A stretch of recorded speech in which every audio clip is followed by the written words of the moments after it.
today we're going to be talking about mostly omnidirectional antennas. We're going to be talking about integrated antennas and access points, um, and where not to put them. And there's a few principles that I wanted to start with.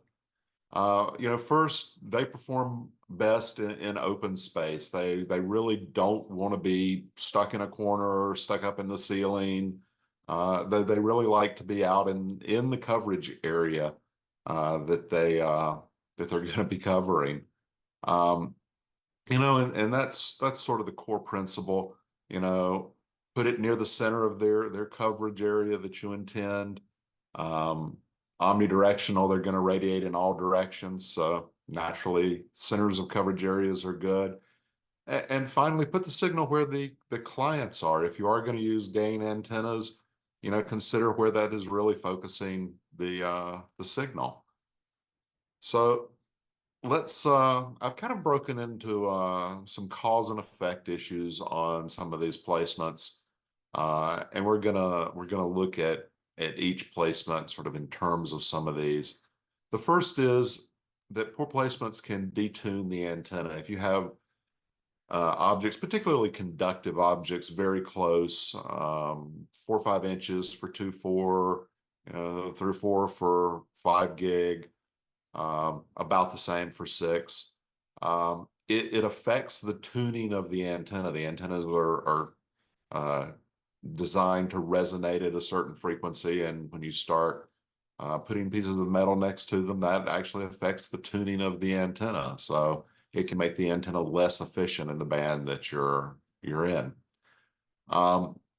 It's also going to change the pattern of the antenna. We're talking about omnidirectional antennas that radiate in all directions, and really the way you make directional antennas in some cases is you take an omnidirectional antenna and you put a reflector behind it and change the pattern that way.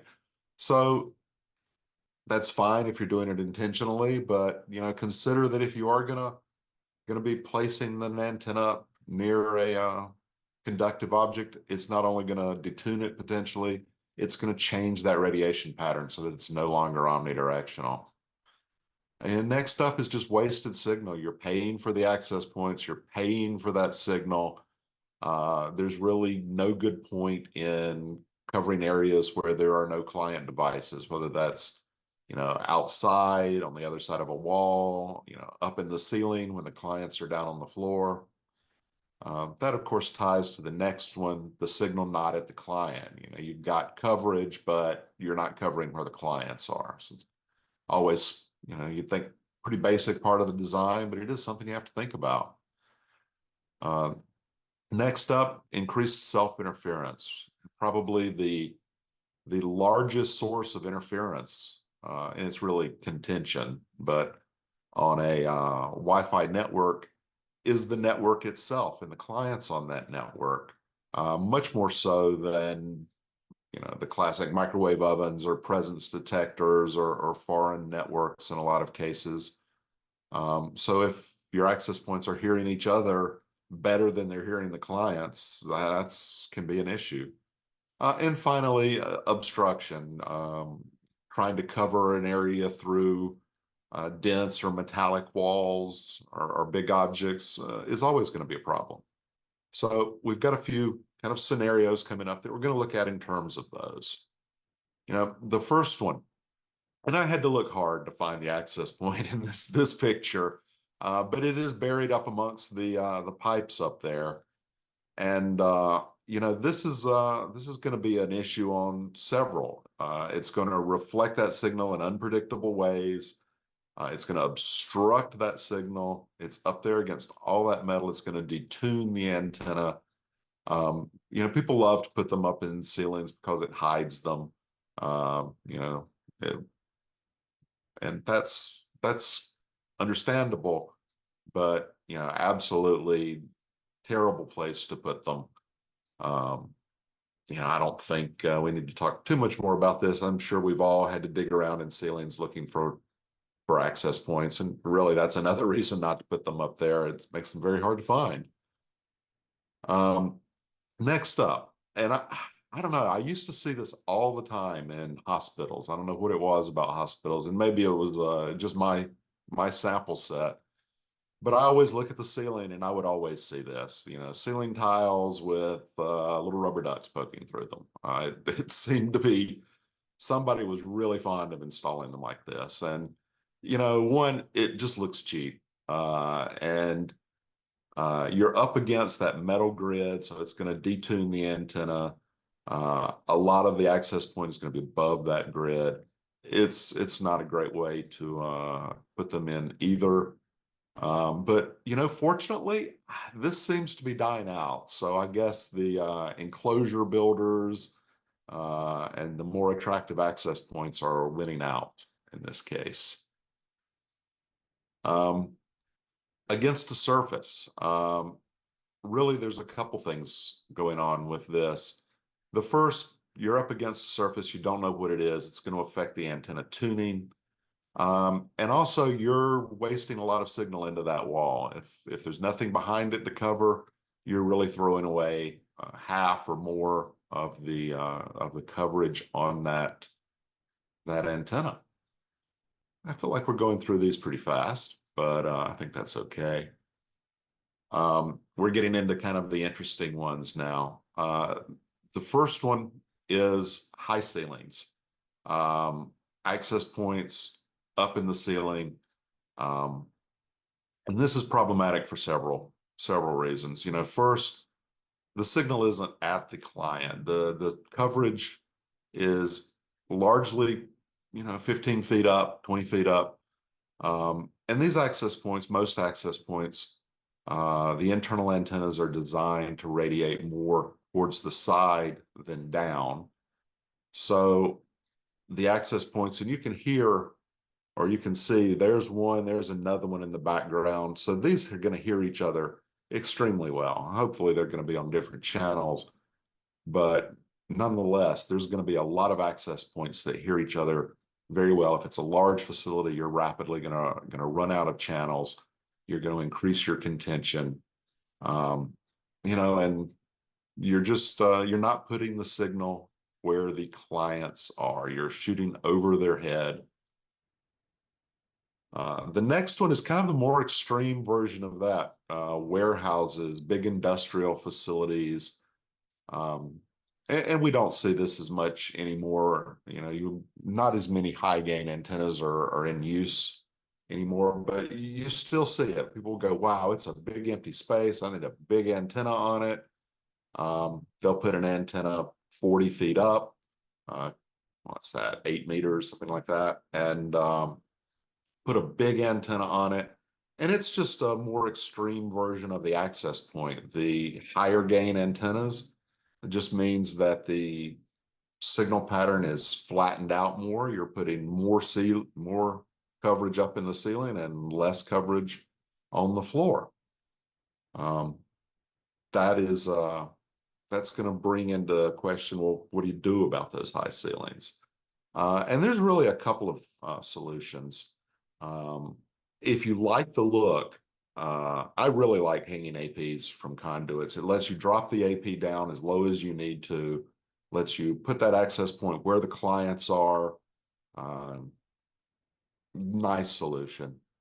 The other on the right here, see this a lot in distribution centers, things that have aisles, is you'll take an access point and not use an omnidirectional antenna, use directional panels and fire them down along the aisles. And you can see in this instance, we've got just a whole row of them down the wall, firing down the aisles. And that's a really great way for high bay coverage.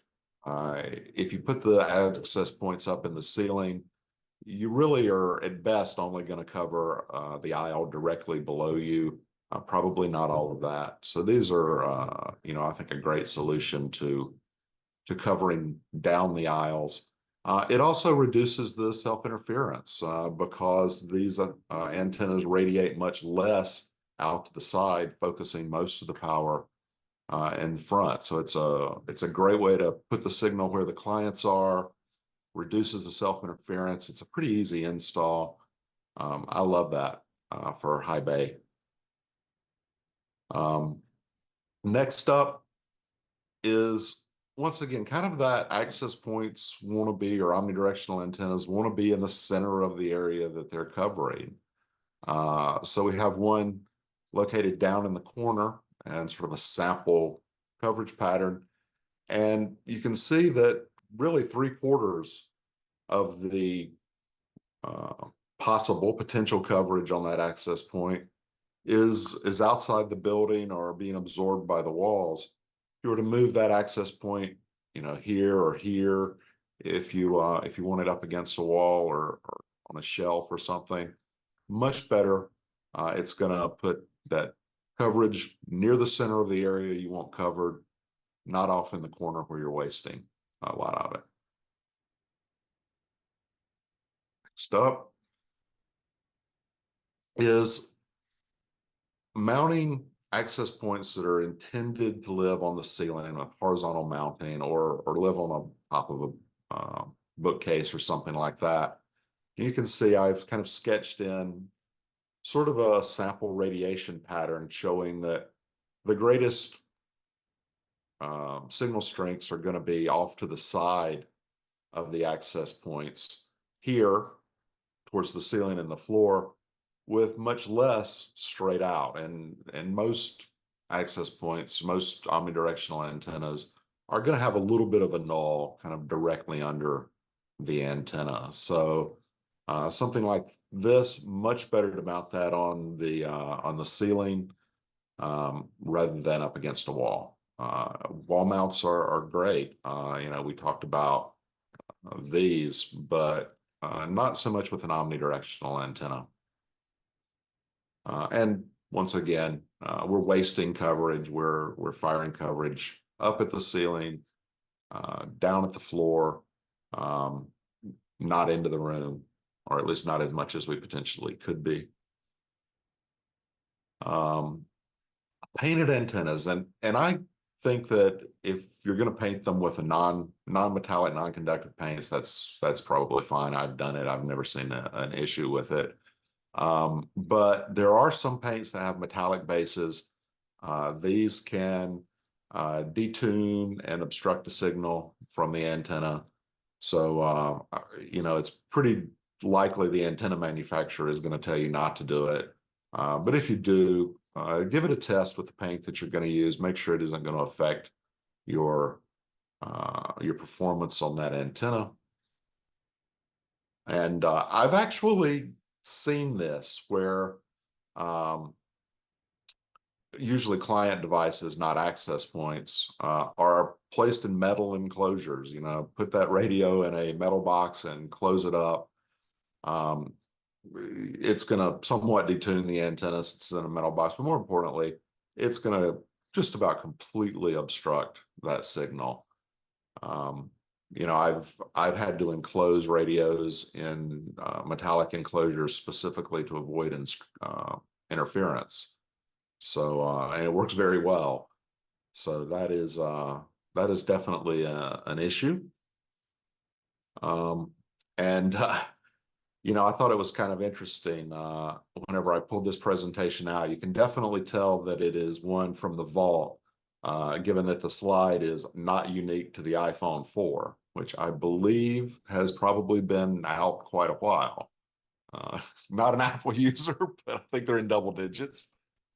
Really, this is, the picture is talking about the iPhone, but really this is about planning for the devices that you're going to be using. If you go in and you survey with a laptop or a dedicated survey device, it is going to have probably a very different antenna than a handheld scanner or a cell phone or some other device, which are likely to have a very minimal antenna. So when you're doing your network designs, you really have to think about the devices that you're going to be using and how they're going to be used. Are they going to be held up against the body, which is a big absorber? Are they going to be kept in a pocket? Are they going to be kept in some kind of a holder or something that's going to affect the radio performance on those.